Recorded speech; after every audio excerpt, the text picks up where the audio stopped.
जाएगा ना, क्योंकि ये इसी बैक्टीरिया से टूट के तो 2 गए।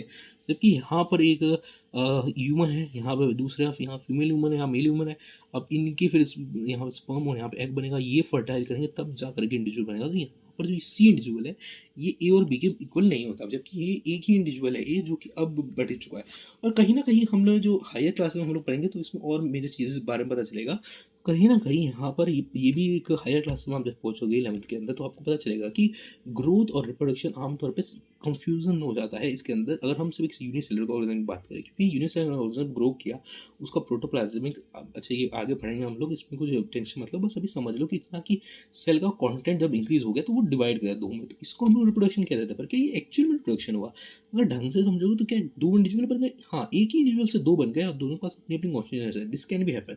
बट अगर इंडिविजुअल लेवल पे देखा जाए तो एक ही ऑर्गेनिज्म ग्रो करके दो हो गया, ठीक है। तो ये बात है। सेम में जब हम बैक्टीरिया की बात करते हैं, वो जब हम ह्यूमंस की बात करते हैं, तो वहाँ पे एक न्यू इंडिविजुअल फॉर्म हो रहा है, तो वो एक एकदम अलग है। बट हाँ, ये पहले वाले एक वाले जो इंडिविजुअल इसका पेरेंट्स था वो तो समाप्त होकर दो नए बन गए ना।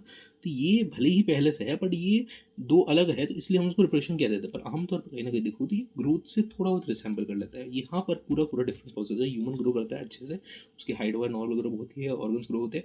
बट जब वो रिप्रोडक्शन की बात आएगी तो एक न्यू इंडिविजुअल अलग से फॉर्म हो रहा है, तो यहाँ पे वेरिएशन होता है। इसलिए यहाँ पे नो एग्जैक्ट कॉपी, यहाँ पे एग्जैक्ट कॉपीज या हम लोग कह सकते हैं क्लोन्स हो सकते हैं, ठीक है। Specially specially in vegetative propagation. Basically vegetative propagation का एग्जांपल आपको मैं देता हूँ, बायरोफाइलम। बायरोफाइलम बेसिकली, बायरोफाइलम क्या होता है आपका, एक लीफ होता है और वो लीफ में यहाँ पे छोटे छोटे छोटे स्पॉट्स होते हैं, ठीक है। जब ये लीफ नीचे गिरेगा तो यहाँ से प्लांट ग्रो कर जाएगा, पूरा ऑर्गेनिज्म ग्रो हो जाएगा। तो ये लीफ से जो बना है ये वेजिटेटिव पार्ट से बना है। यहाँ पर गैमेट्स नहीं है, यहाँ पे एग्जैक्ट सेल ही जैसे आप कह लो कि ड्रॉप हो गई और वो एक न्यू इंडिविजुअल बना गया। तो ये जो जहाँ पे जो एग्जैक्ट वेजिटेटिव पोर्शन से जो बनता है, तो उसका डीएनए तो वही है, यहाँ पे कोई कॉपी नहीं हुई, यहाँ पे कोई जीन फॉर्मेशन नहीं हुआ। इसलिए हम लोग कह सकते हैं कि बायोफाइलम वेजिटेबल प्रोपोगेशन, इसलिए जो उसके इंडिविजुअल होंगे कहीं ना कहीं वो एग्जैक्ट कॉपी आप कह सकते हो एक तरह से हो सकते हैं, ठीक है, क्योंकि वो वेजिटेटिव पार्ट से बने हुए हैं, ठीक है। इसलिए इनका जो डीएनए कंटेंट है वो एक्जैक्टली सेम आ जाएगा। और एक बार कैमरा एडजस्ट कर रहा था, ठीक है। तो बायोफाइलम के अंदर जब ये प्लांट गिरेगा तो इसमें से यहाँ पे लीफलेट निकल जाएंगे और ये पूरा पूरा एक ऑर्गेनिज्म बना देगा। ये क्योंकि एग्जैक्टली इसी से बना हुआ है, देखो है ना। अगर मान लो यहाँ पे 2n सेल है, ठीक है, तो ये 2n से तो बन गया है, छोटे छोटे प्लांट्स आए फिर बहुत ग्रो हो गए, पूरा पूरा इंडिविजुअल बन गया, तो ये इसी से तो बना है।